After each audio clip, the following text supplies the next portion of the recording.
नमस्कार दोस्तों, welcome to Byju's government exam prep channel.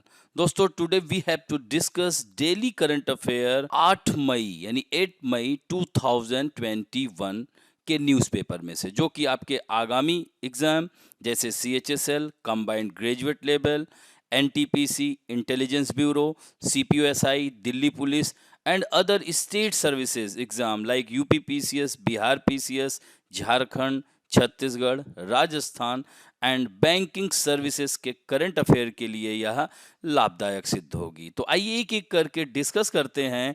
आज के पहला जो है सेगमेंट, उसमें नेशनल अफेयर्स यानी राष्ट्रीय मामलों में 61 rising day of BRO was celebrated on 7th May 2021। यानी BRO का मतलब क्या हुआ? बॉर्डर रोड्स ऑर्गेनाइजेशन सेलिब्रेट कर रहा है अपना 61वां स्थापना दिवस। कब? 7 मई 2021 को दिवस मनाया गया।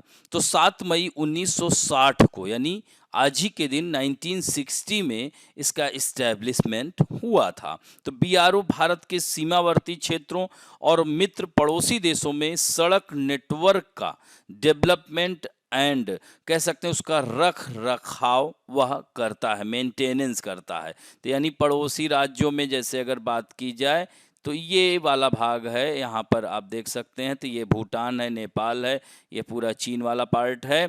तो यह सीमावर्ती राज्यों में, नीचे आप बांग्लादेश है। तो इस तरह से यह कार्य करता है। दोस्तों, यह भारतीय सशस्त्र बलों का ही एक हिस्सा है, यानी it is part of an Indian armed force and operate under the ministry of defence since 2015। यानी यह जो है किसके अधीन है? रक्षा मंत्रालय के। ये भी प्रश्न बन सकता है। और यह कब से इसके तहत कार्य कर रहा है? 2015 से।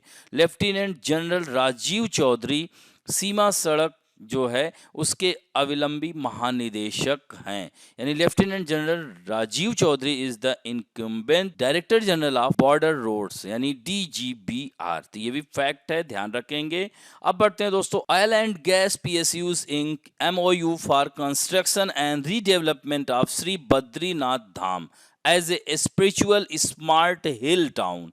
तो यह जो बद्रीनाथ धाम है, इसको जो है स्पिरिचुअल स्मार्ट हिल टाउन के रूप में डेवलप करने की बात की गई है। तो the top oil and gas PSUs of India including Indian oil, BPCL, HPCL, ONGC and GAIL have inked a memorandum of understanding with the Sri Badrinath Utthan Charitable Trust on 6 May 2021 for construction and redevelopment of Sri Badrinath Dham in Uttarakhand. तो ये बद्रीनाथ धाम कहाँ है?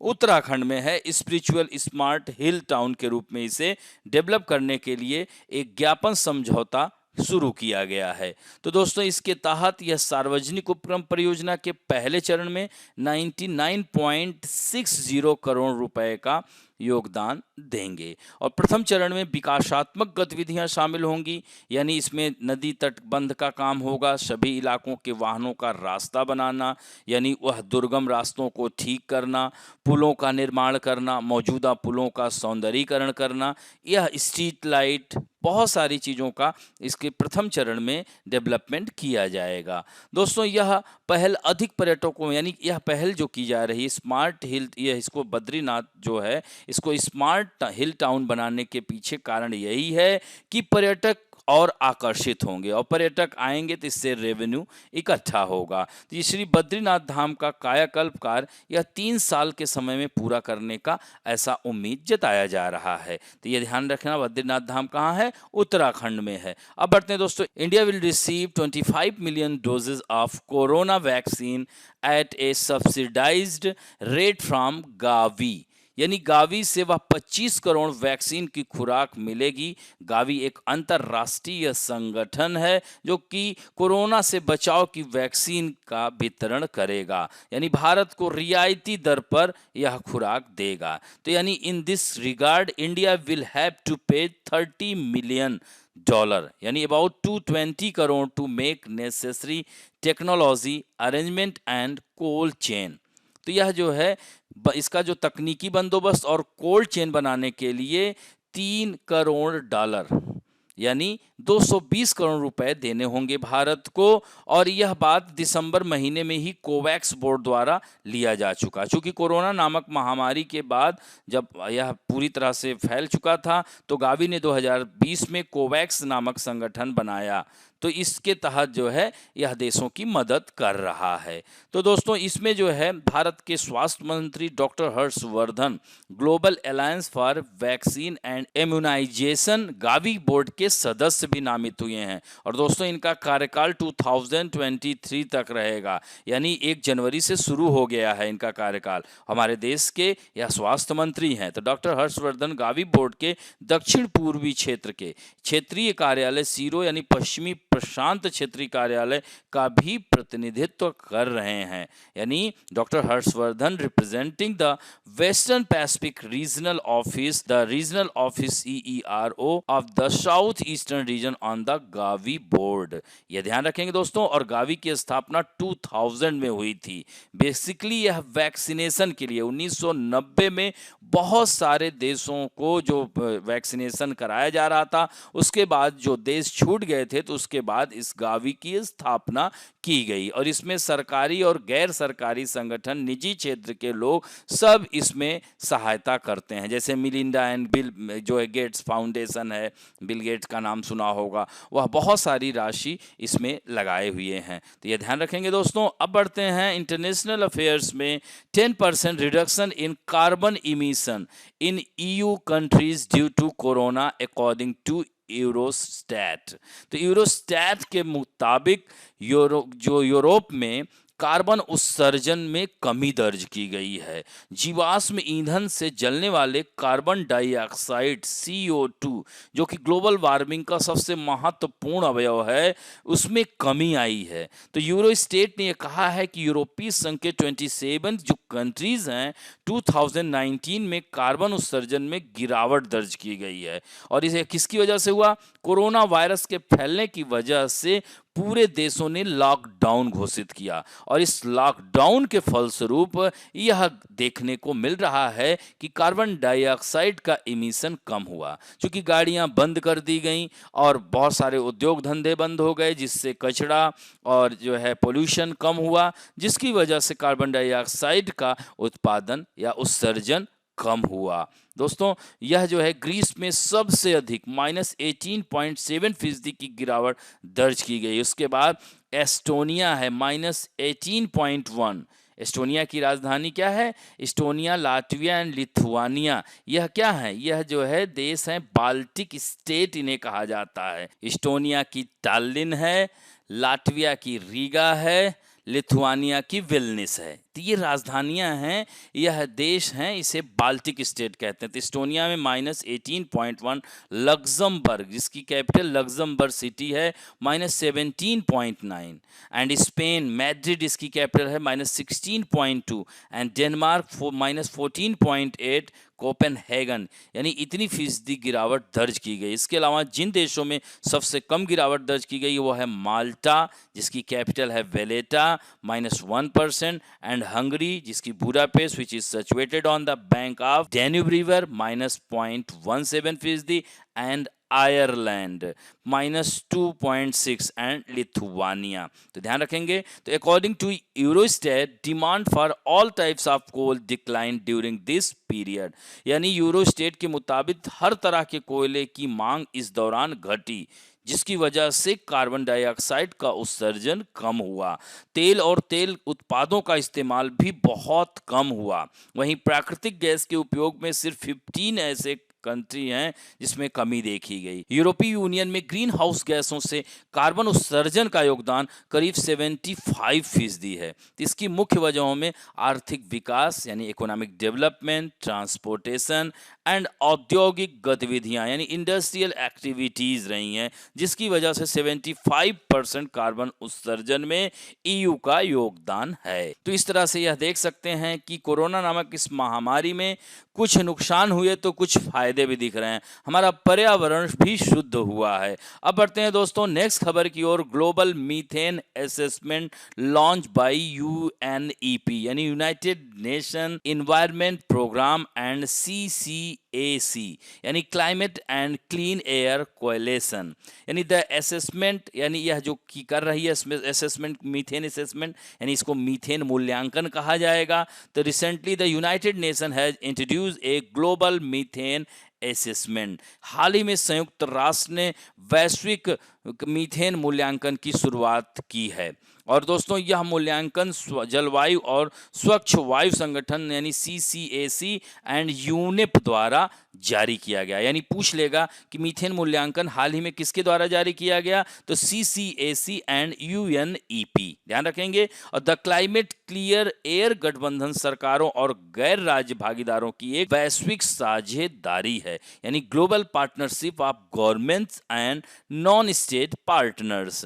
दोस्तों इसमें मूल्यांकन में कहा गया है कि 2020 टू 30 में मानव द्वारा मीथेन उत्सर्जन को 45% तक कम किया जा सकता है और यह कटौती 2045 तक ग्लोबल वार्मिंग के 0.3 डिग्री सेल्सियस तापमान से बचने में हेल्प करेगी। Methane has been responsible for 30% of global warming since before the industrial period यानी औद्योगिक काल के पूर्व से ही कहा जा रहा है कि मीथेन का योगदान ग्लोबल वार्मिंग में 30% है। तो दोस्तों man made methane emission come from जैसे fossils fuel, oil and gas processing, landfill waste and agriculture. जैसे चावल की खेती, हम लोग धान की खेती करते हैं, इसीलिए भारत और चीन को कहा जाता है कि मीथेन के बहुत बड़े प्रोड्यूसर्स हैं और यही कारण है ग्लोबल वार्मिंग इन देशों का बड़ा योगदान है। इस पर आए दिन आरोप लगता रहता है विकसित देशों के द्वारा। फिर दोस्तों महामारी के कारण लॉकडाउन के दौरान आर्थिक मंदी के बावजूद भी 2020 में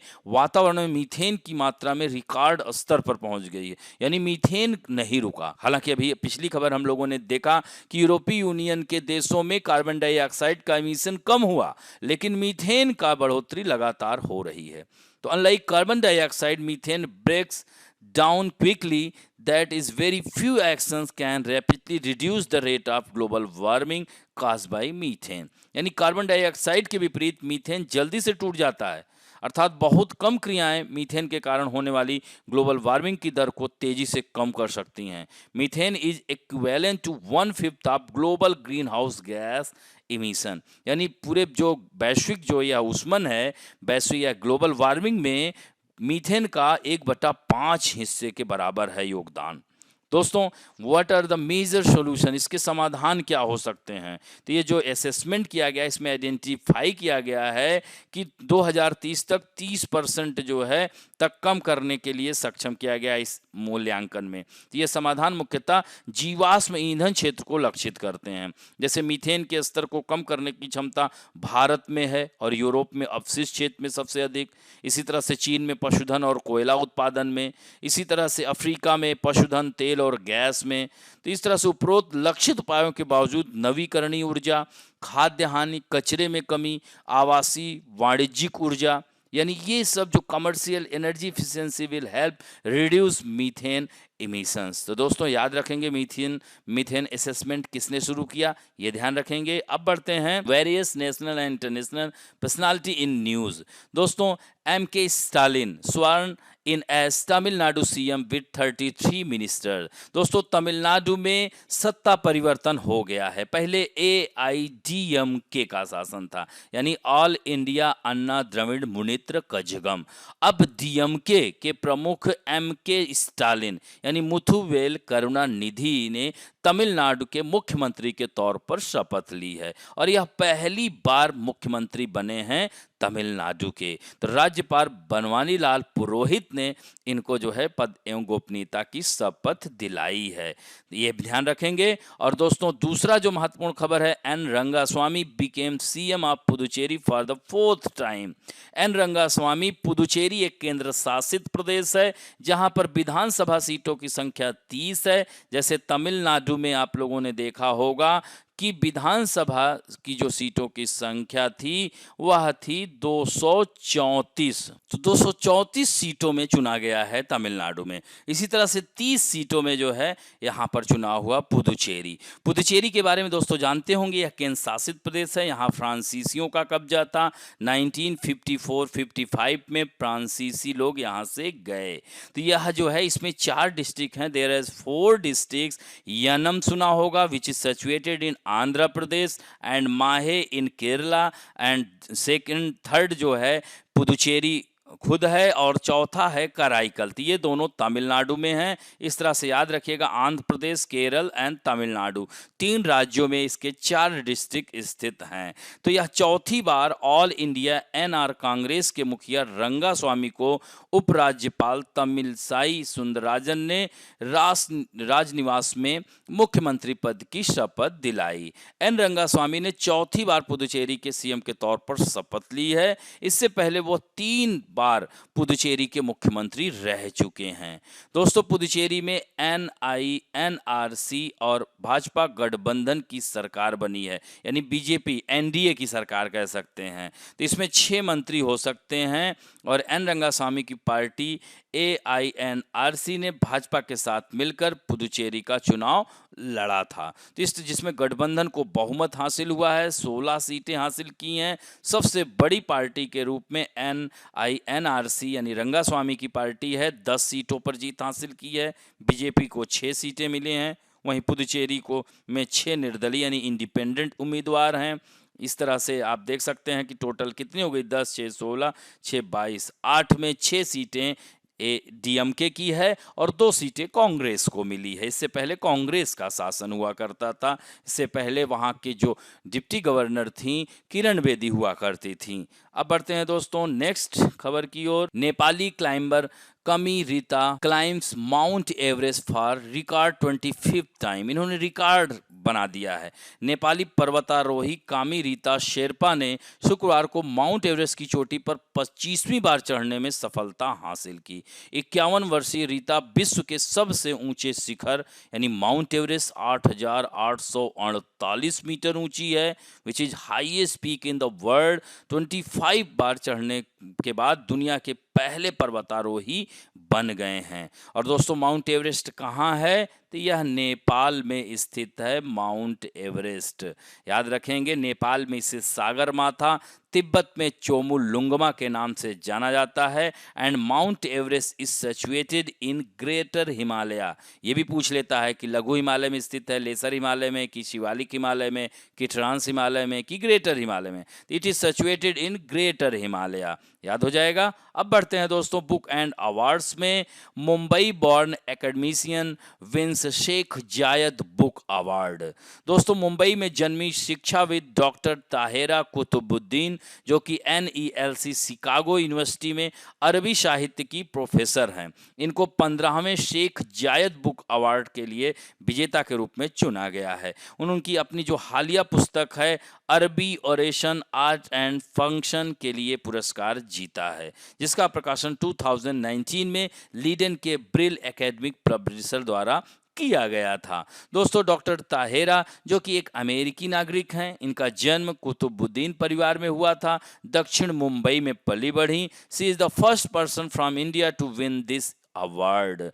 डॉक्टर ताहेरा ने अपनी प्रारंभिक शिक्षा Fort Convent, Kodaikanal, Villa Theresa high school में एंड मुंबई से सोफिया कॉलेज से पूरी की। यह आवश्यकता नहीं है, बस इनका नाम याद रखिएगा यह कौन सा अवार्ड पाई हैं। अब बढ़ते हैं दोस्तों banking and finance related news में। बात करेंगे European bank to give 150 million euro for Pune metro rail project. दोस्तों, पुणे मेट्रो रेल प्रोजेक्ट के लिए यूरोपियन इन्वेस्टमेंट बैंक, ध्यान रखेंगे, पुणे मेट्रो रेल परियोजना के लिए वित्तीय सहायता में 15 करोड़ यूरो यानी 1335 करोड़ की दूसरी किस्त देगा। तो the finance ministry said that an agreement was signed by K Raja Raman, additional secretary, department of economic affairs, union finance ministry, and Christian Kettel Thomsen, vice president of European bank. तो इन दोनों ने इस समझौते पर हस्ताक्षर किए। तो वित्त मंत्रालय ने कहा है कि यूरोपियन बैंक ने पुणे मेट्रो रेल परियोजना के लिए 60 करोड़ यूरो के कर्ज की मंजूरी दे चुका है और यह मंजूरी 2019 में 20 करोड़ यूरो की पहली किस्त के लिए वित्तीय समझौते हो चुके थे। तो अब यह फिर दे रहा है। तो इस तरह से यूरोपियन बैंक से मिलने वाला कर्ज मेट्रो रेल परियोजना के प्रथम चरण में पिंपरी चिंचवाड़ नगर निगम से स्वारगेट और दूसरे चरण में वाणद से रामवड़ी के निर्माण और संचालन में सहायता करेगा, जो कि 31.25 किलोमीटर लंबा है। तो याद रखेंगे इसको। अब बढ़ते हैं दोस्तों स्पोर्ट न्यूज में। Seema Bisla has qualified for the Tokyo Olympic. Seema Bisla Tokyo Olympic के लिए क्वालिफाई करने वाली भारत की चौथी महिला पहलवान बन गई हैं, जिसने विश्व ओलंपिक क्वालिफायर के 50 किलो वर्ग में फाइनल में जगह बनाई, जबकि सुमित मलिक को घुटने की चोट के कारण फाइनल के पीछे हट जाने से रजत पदक से ही संतोष करना पड़ा। तो Seema defeated European championship bronze medallist Anna Lukasiak of Poland defeated 2.1 and made it to be the final, और फाइनल में जगह बनाई। इस तरह से अब वह इक्वाडोर, इसकी राजधानी क्विटो है, कि लूसिया यामीलेथ ये पेज गुजमान से खेलेंगी। तो भारत की विनेश फोगाट, सुना ही होगा, 53 केजी, अंशु मलिक, सोनम मलिक ओलंपिक के लिए क्वालिफाई कर चुकी हैं। चौथी हो गई सीमा बिस्ला। याद रखेंगे दोस्तों। अब बढ़ते हैं इंपॉर्टेंट डेज में। वर्ल्ड रेड क्रॉस डे है। आज के दिन वर्ल्ड रेड क्रॉस डे मनाया जाता है। जॉन हेनरी ड्यूनांट का नाम सुना होगा। उनका जन्मदिन आज ही के दिन 8 मई 1828 में हुआ था। इन्होंने ही रेड क्रॉस की स्थापना की थी। इनके बर्थडे की वजह से यह वर्ल्ड रेड क्रॉस डे मनाया जाता है। तो जो है यह ड्यूनांट ने की थी, के जन्मदिवस मनाया जाता है। आपने को बताया ही। इस बार का जो थीम है हम अजय हैं, यानी हम अजय हैं, इस बार का थीम रखा गया है। तो दोस्तों international committee of the red cross एक गैर सरकारी संगठन है। 1863 में इसका इस्टेब्लिशमेंट किया गया था और थीम का चुनाव रेड क्रॉस की अंतर्राष्ट्रीय committee of red cross, international federation व रेड क्रिसेंट सोसाइटी की ओर से किया गया है। और इसका हेडक्वार्टर रेड क्रॉस का कहाँ है? जिनेवा में है। याद रखिएगा, स्विट्जरलैंड के। और इसका जो संचालन international committee of red cross और कई नेशनल सोसाइटी मिलकर करती हैं। दोस्तों यह दुनिया के 200 से ज़्यादा देश इस संस्था से जुड़े हुए हैं और इसके जो है मेन जो 7 प्रिंसिपल हैं उनको याद रखिएगा। Fairness, humanity, freedom, neutrality, unity, voluntary and universalism, यानी सार्वभौमिकता। इन 7 सिद्धांतों पर यह कार्य करता है। 1901 का शांति का नोबेल पुरस्कार भी इसे मिल चुका है। तो याद रखेंगे दोस्तों। अब बढ़ते हैं let us talk about some important fact में। आज हम बात करेंगे विश्व की गुप्तचर संस्थाओं की। यह फैक्ट है, इसे ध्यान रखिएगा। जैसे अमेरिका की गुप्तचर एजेंसी का नाम क्या है? CIA, central intelligence agency. इसी तरह से क्यूबा की है डायरेक्शन दे इंटेलिजेंसिया, ध्यान रखेंगे। और भारत की CBI और IB इंटेलिजेंस ब्यूरो है। चाइना की सेंट्रल इंटेलिजेंस एजेंसी है। इजराइल की मोसाद है, सबसे कहा जाता है कि खतरनाक गुप्तचर संस्था मानी जाती है। इसी तरह से इराक की अल मुखबरात है, याद रखेंगे। और मुखबरात जो है मिस्र की है। इजिप्ट, साउथ अफ्रीका की है bureau of state security. And Pakistan की ISI तो सुना ही होगा, इंटर सर्विसेज इंटेलिजेंस। और जापान की नाइचो है। और जो है ईरान की सावक है, याद रखेंगे। तो इस तरह से 10-10 करके और भी बहुत सारी एजेंसियां हैं, यह हम बताते रहेंगे बीच बीच में। इन्हें याद करते चलिए, इनको नोट डाउन भी करते चलिए। अब बढ़ते हैं आप लोगों के सेक्शन में, जो कि बहुत ही सुंदर उत्तर दे रहे हैं। कुछ लोग एक आध दो गलतियां कर रहे हैं, प्लीज न्यूज सुना करिए फिर उत्तर दिया करिए, इसी में उत्तर आपका छिपा हुआ है। आज उत्तर देने वालों में हैं राहुल कुमार दास, अनुपम मौर्य, जूबी बाबू, आयशा रहमान, विवेक यादव, रोली सरोज, S सिद्धार्थ मिश्रा, राहुल कुमार मीणा, SK सरबर्था बनर्जी, निधि राठौर, रेणु बाला, तेज प्रताप सिंह, विनोद जायसवाल, रत्नावत नंदा, अखिलेश कुमार मौर्य, मनु शर्मा, अनुधामा, अजय सिंह, विवेक यादव, गोलू पासवान, निधि राठौर, युद्धवीर सिंह, अंकिता राठौर, मोहम्मद दानिश टीके, इतने लोगों ने कमेंट और उत्तर दोनों दिए हैं। आशा करता हूं कि आज और ज्यादा से ज्यादा लोग उत्तर देंगे। तो पहला प्रश्न है, when was the border road organisation established? 1950, 1955, 1960 या 65? एंड नेक्स्ट क्वेश्चन है, which international coalition was form in 2000 to provide immunisation in poor countries? गरीब देशों के इम्यूनाइजेशन उपलब्ध कराने के लिए वर्ष 2000 में किस अंतर्राष्ट्रीय गठबंधन का गठन किया गया था? GAVI, UNICEF, United, one campaign. Next question है, the European investment bank has granted 150 million euro financial assistance for development of metro rail project in which city? किस सिटी के लिए सहायता देने के लिए जो है यूरोपीय निवेश बैंक ने किया है? मुंबई, पुणे मेट्रो, हैदराबाद मेट्रो या चेन्नई मेट्रो? नेक्स्ट क्वेश्चन है, who has been sworn as the CM of Puducherry for the 4th time? Kiran Bedi, N Rangaswamy, V Narayan Swamy, M K Stalin? Next question है, who has climbed Mount Everest for the 25th time recently?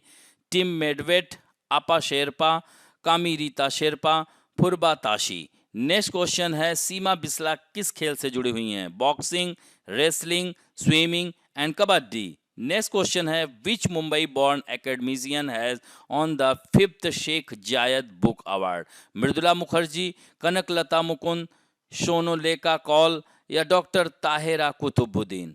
Next question है, when is world red cross day celebrated? 6 में, 7th में, 8th में, 9th में? And 9th question है, where are the headquarter of the international committee of the red cross situated? Paris, Rome, Zurich या Geneva? Next question है, Mossad is the intelligence agency of which country? Iran, Israel, America, Cuba? इस तरह से इन 10 प्रश्न के उत्तर दीजिएगा। आशा करता हूं कि आज का वीडियो आप लोगों को अच्छा लगेगा, और दोस्तों अच्छा लगे तो please like, share, subscribe and bell icon दबाना ना भूलें। थैंक यू दोस्तों।